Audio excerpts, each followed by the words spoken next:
And IPL అయితే ఒక decide అయిపోయిందండి. నిన్న ఏదో ఎల్ఎస్జీ మ్యాచ్ తోటి ఆర్సీబీ గెలవడంతో అయితే 4 టీములు వాళ్ళ పొజిషన్లు అయితే మనకైతే అర్థమైపోయింది. జీటీ అన్ఫార్చునేట్లీ వాళ్ళ మ్యాచ్ ఓడిపోవడంతో అయితే కొన్ని మ్యాచ్లు దాని కారణంగా వాళ్ళు టాప్లో ఉండలేకపోయారు. యాక్చువల్గా టాప్లో వాళ్ళే ఉండాల్సింది, మంచి అవకాశం ఉంది వాళ్ళకి. కానీ వాళ్ళైతే అన్ఫార్చునేట్లీ ఉండలేకపోయారు. వాళ్ళు థర్డ్ ప్లేస్కి అయితే పడిపోయారు. పంజాబ్ ఫస్ట్ ప్లేస్లో ఉంది, సెకండ్ ప్లేస్లో ఆర్సీబీ, థర్డ్ ప్లేస్లో జీటీ, తర్వాత ముంబై అయితే ఎంఐ అయితే ఉంది. మీకు తెలిసిందే ప్లే ఆఫ్ ఎలా ఉంటుందో తెలుసు కదా మీకు. ఫస్ట్ క్వాలిఫైర్ 1 మ్యాచ్ ఉంటుంది. ఆ మ్యాచ్‌లో వచ్చేసి మీకు పంజాబ్ అలానే ఆర్సీబీ ఆడుతుంది. దానిలో గెలిచిన వాళ్ళు డైరెక్ట్‌గా ఫైనల్‌కి అయితే వెళ్ళిపోతారు. ఆ తర్వాత ఎలిమినేటర్ మ్యాచ్ అయితే జరుగుతుంది. ఎలిమినేటర్ 1లో వచ్చేసి మీకు జీటీ అలానే ఎంఐ మ్యాచ్ జరుగుతుంది. ఈ మ్యాచ్‌లో ఎవరైతే గెలుస్తారో వాళ్ళొచ్చేసి ఎవరైతే క్వాలిఫైర్ 1లో ఓడిపోయారో వాళ్ళతోటైతే ఎలిమినేటర్ 2 మ్యాచ్ అయితే ఆడతారు. ఆ మ్యాచ్‌లో ఎవరైతే గెలుస్తారో వాళ్ళైతే క్వాలిఫైర్‌కి అయితే మళ్ళీ అదే ఫైనల్‌కి అయితే వెళ్తారు. ఫైనల్ మ్యాచ్ అయితే మనకు జరుగుతుంది. ఇదైతే సినారియో ఉంటుందండి క్లియర్‌గా.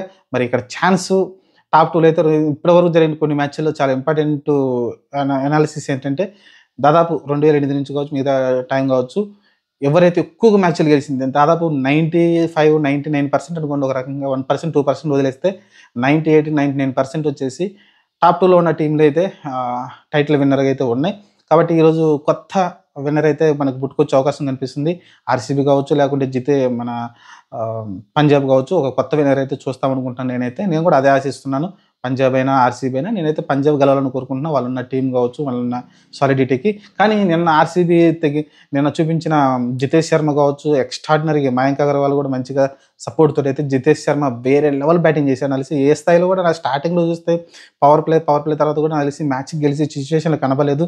వెంటనే 2 వికెట్లు అయితే కోల్పోవడం చూసాం ఆర్సీబీ అయితే. ఆ తర్వాత కోహ్లీ ప్రెషర్‌లోకి వెళ్ళడం కావచ్చు, ఆ తర్వాత కొంచెం అటాకింగ్ బ్యాటింగ్ చేసి అతను కూడా ఔట్ కావడం కావచ్చు. ఆ తర్వాత నుంచి వికెట్ పడలేదు మీకు. ఆ తర్వాత మయాంక్ అగర్వాల్ వచ్చాడు.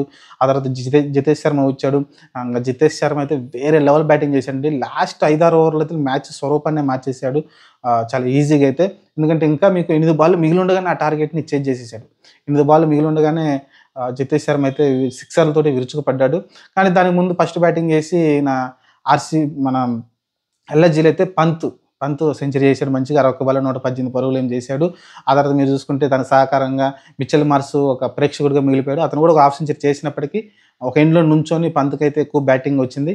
అతనైతే విరుచుకుపడ్డాడు. మీరు బ్యాటింగ్ చూస్తే వేరే లెవెల్. తర్వాత సెంచరీ చేసిన తర్వాత అతను ఏదైతే ఫ్లిప్ కొట్టాడో ఎక్స్ట్రార్డినరీ. ఎందుకంటే తన రిలీఫ్ వచ్చేసింది. దాదాపు 27 కోట్లు పెట్టి కొన్న గోయంక్ అయితే కొంచెం ఆనందం చూసుంటాడు. కానీ మ్యాచ్ గెలిచుంటే ఇంకా ఆనందపడేవాడేమో.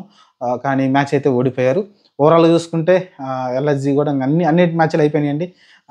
అన్ని టీమ్‌లు కూడా 14 మ్యాచ్‌లు ఆడేసినాయి కాబట్టి ఇంకా క్వాలిఫైయర్స్ అలానే మిగతా మ్యాచ్‌లు ఎలిమినేటర్ మ్యాచ్‌లు అయితే ఉంటాయి.